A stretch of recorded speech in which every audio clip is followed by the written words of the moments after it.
Have you ever felt like you are living by rules you never agreed to? Almost like there's an invisible contract running your life. Rules like, I won't speak up so no one leaves me. I'll just hide my feelings so I don't make things worse. I'll take care of everyone else so maybe I'll finally feel worthy. These are what I call inherited silences. They're the unspoken rules passed down in families, generation after generation. And today we're going to talk about how silence becomes a legacy and why so many of us were raised on don't speak, don't feel, don't need, and most importantly, how to break free and write your own damn script. Silence didn't just show up in your family out of nowhere. It came from somewhere. The generations before us, they lived through things we can barely imagine now. War, racism, poverty, abuse, oppression, just to name a few. In survival mode, silence was protection. Not speaking kept you safe. Not feeling allowed you to keep moving. Not needing meant you weren't a burden. But survival strategies don't always make healthy strategies. And what once kept someone alive can become chains for the next generation. That's how silence became culture inside families. You might have heard phrases like, don't talk about what happens in this house. Boys don't cry. Be strong.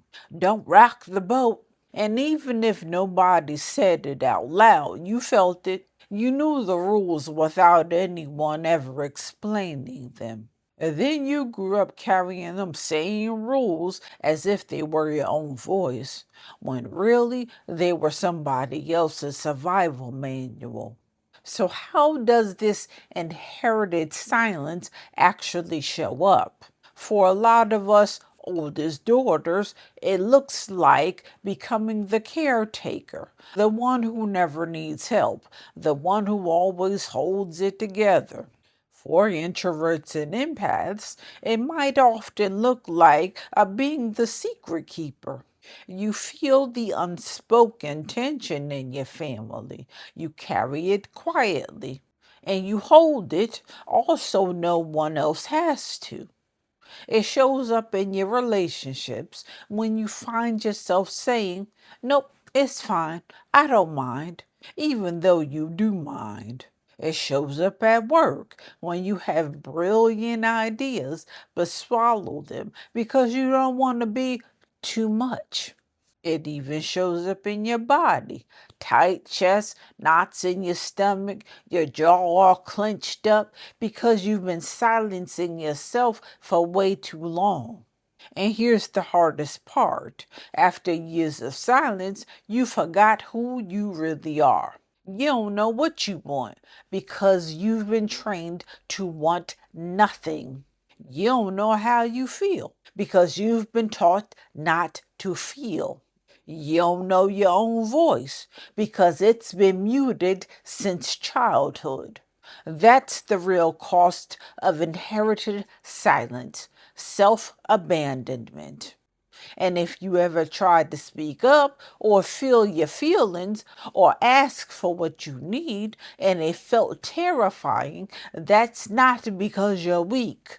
It's because silence was wired into your nervous system as safety. Your body remembers the old rules. Speaking up gets you punished. Crying makes you weak. Needing something makes you a burden. So when you try to break those rules, your body reacts with fear. But here's the truth, that fear isn't your truth. It's a memory, and memories can be rewritten. So, how do you break the pattern? The first step is to recognize the script. Notice the thoughts that pop up when you want to speak or share. Don't make it a big deal. Keep it to yourself. Whose voice is that?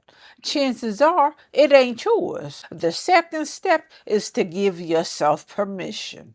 Say it loud. It's safe for me to speak. It's safe for me to feel. It's safe for me to need. It may sound simple, but repetition rewires your nervous system. The third step is to break the silence gently. You don't have to blow up your whole family system. Start small. Write an uncensored journal entry.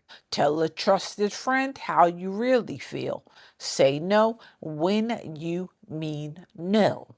Each of these moments is tearing up an old contract. The fourth step is to rewrite those rules. Try these replacements. My voice matters. My feelings are wisdom.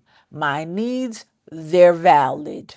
And finally, pass down a new legacy.